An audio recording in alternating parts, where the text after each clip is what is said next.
So ayan. Para matanggal na tong sakba na yung gas-gas na rito. Meron din gas-gas sa kabila yan eh. Sarado pa. Aga pa kasi. 3M na double adhesive kailangan daw eh. Manipis lang to kasi yung available sa kanila. So, ito sis mo. Ito gusto ko. Ipakita na natin kung ano yung mga naidagdag natin at i-upgrade natin kay Epyon after 3 years.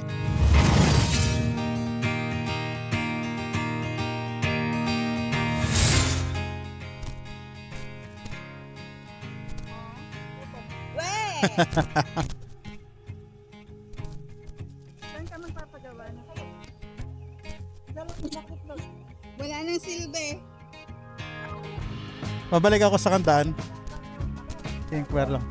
Wala ko bago. Okay na, bye-bye.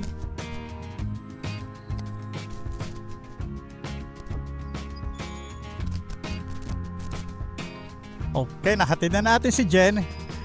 May dadaanan muna tayo bago tayo bumalik. Dito sa may isang andaan mag-i-inquire lang tayo ng parap ng motor. Kung magkano. Pararap natin si Epyon para matago na yung mga gas niya. At sana bukas na. Grabe na ilalim ng rito. Na mga hukay dito sa Riles. Binabaybay natin tong kahabaan ng 10th Avenue kung saan ito yung paradise ng mga may hilig sa motor. Ito yung pinaka parang raon o divisoria nila. Ngayon kasi naiisip ko bigyan ng konting upgrade man lang si Epyon. Magtatatlong taon na rin lang naman siya. At hindi ko pa siya nabibigyan ng mga forma ba. Siyempre kung ano yung essential na kailangan, yun lang naman nilalagay natin. Dahan-dahan tayo, baka tayo lumagpas. At hindi ko alam exactly kung saan yung kanilang shop. Andito yung sa bandang kaliwa natin eh. Kaliwa pa para. Pagkakaalam ko kaliwa. Dahan-dahan lang tayo. Left daw sabi ni Google. Bukas pa kaya? Bukas na kaya? Pag sarado pa, diretso tayo. Pag sarado pa nga. Diretso muna tayo. Diretso tayo sa isang shop na titingnan natin. Magtatanong tayo ng ng steel bracket. Kailangan natin palitan yung yung alloy bracket kasi very yan prone sa bali. Lalo na kung mabigat yung ikakarga mo sa top box. Kaya lang tayo naka-plastic top box lang tayo Balikan natin mamaya yung sticker shop. Lang tayo, magtatanong lang tayo kung may stock tas babalikan natin. Basilio Street. Dito lang yun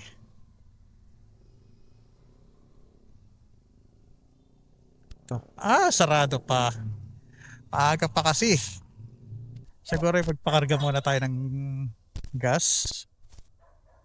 O saka natin balikan tong store na to. Ito Axel Motor Supply. Sarado pa.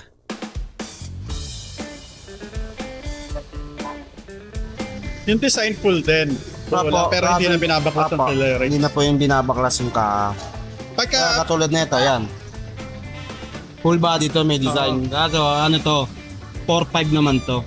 Kunyari, itong pula na to, pwede ko naman siya palitan ng close na red. Pwede naman, di ba? Hindi ko na kailangan registro nun. Kasi red lang naman nakalagay sa registro ko Gano'ng katagal? Pag yung plain, maabot ng 7 hours. 7 hours, maghapon lang. Maghapon yan. One day lang talaga magagawa kasi papaklasin yan. Ito sa maganda Pag yan, sige, tatanungin ko nga ko kung mayroon makukuha na yan. Tapos babalik na lang ako. Hindi, kahit ngayon po magagawa po yan. Ang tanong ko nga pala, mababalik ba natin yung emblem po? Oo. Ayun. Papanik ko na. Papagawa na natin.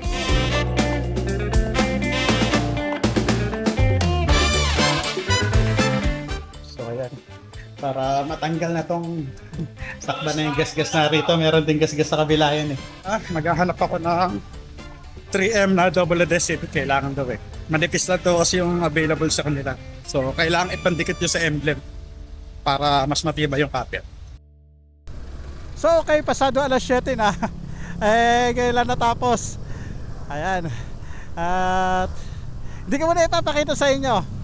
Dahil sa mga susunod na araw, meron pa tayo idadagdag rito. Ngayon, pupunta, kailangan ko muna sunduin si Jen. So, sa susunod na lang uli.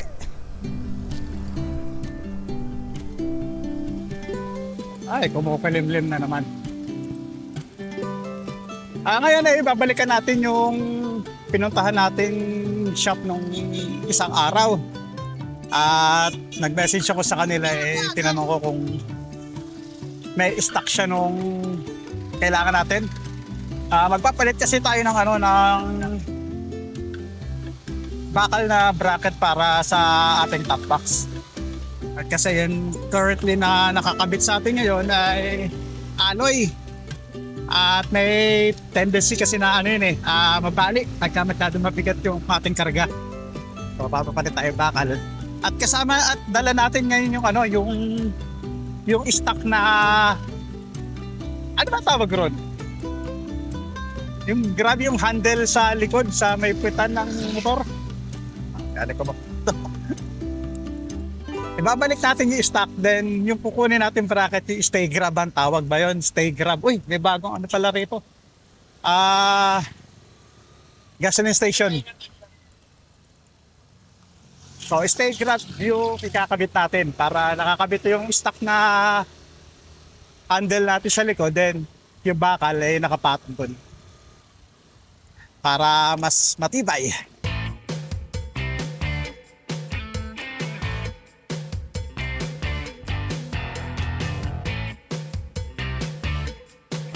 Sir yung Roxy. Si Roxy naman okay naman siya, like ng warranty rin naman, walang problema yan. Masira, maputol, palit bago. Ito si Smoke. Ito si Smoke. Ito gusto ko. Smoke naman, presyo yung dati sir 2.5. So, Ngayon, 1.2 na lang yung presyo. Kasama na install, wala ka nang babayaran doon. All in na. Tapos warranty niya sir, sa amin lang din kukunin. Kung di sa amin sir, sa mismong Smoke, nasa 10 lang naman yun. Okay, walang problema. Ano, magkano to? 1.2 lang yung price. 1, 2, sige. Kunin ko. Tapos previous ko na sa'yo sir, yung stainless na bolts. Ayun. So, okay, nakabit na natin yung nakabit na rin natin yung ating binili.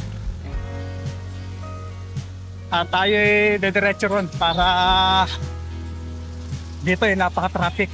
Ikot tayo.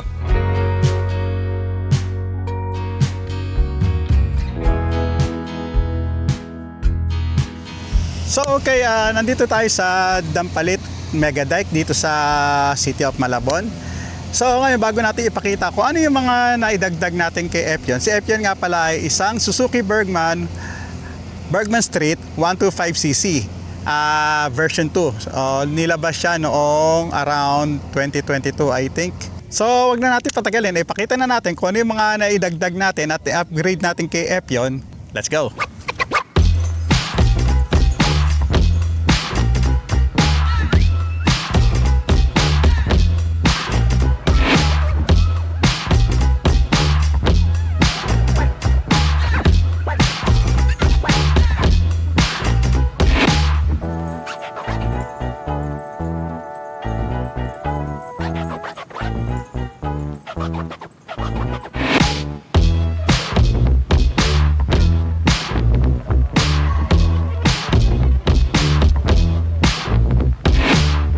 So okay, makikita nyo ang pinaka major na naging update natin dito kay Epyon is hindi na siya matte red.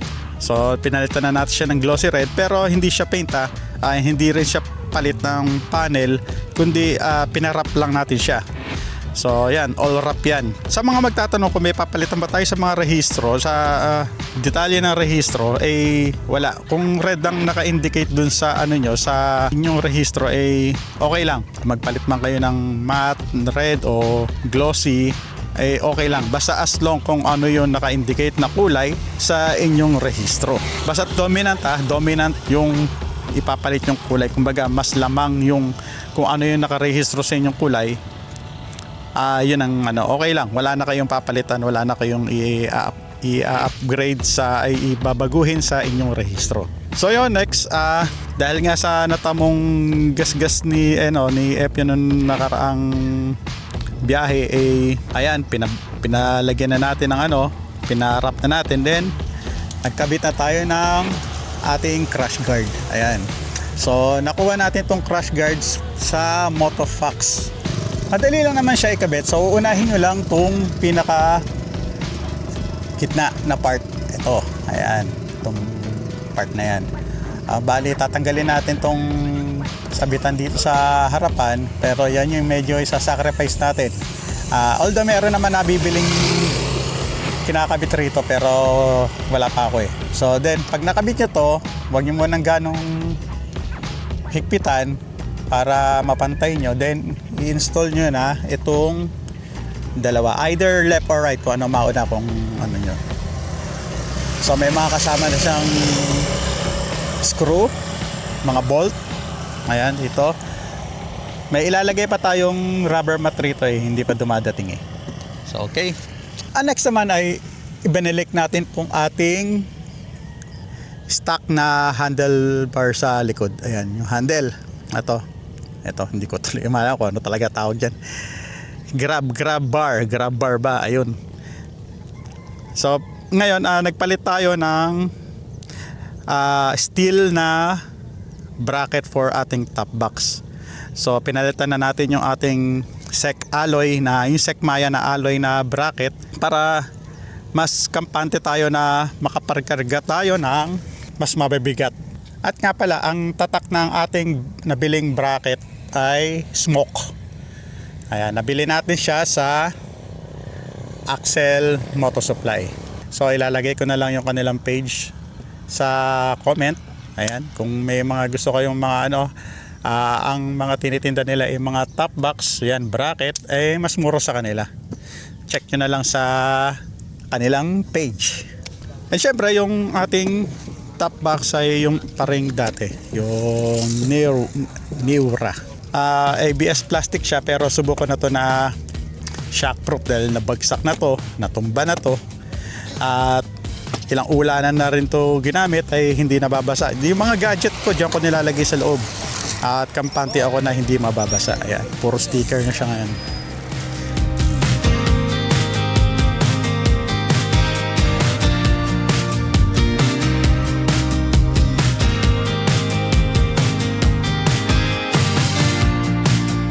So after 3 years maayos pa rin itong ating Suzuki Bergman 125. Basta nasa lang naman, tamang pag-aalaga.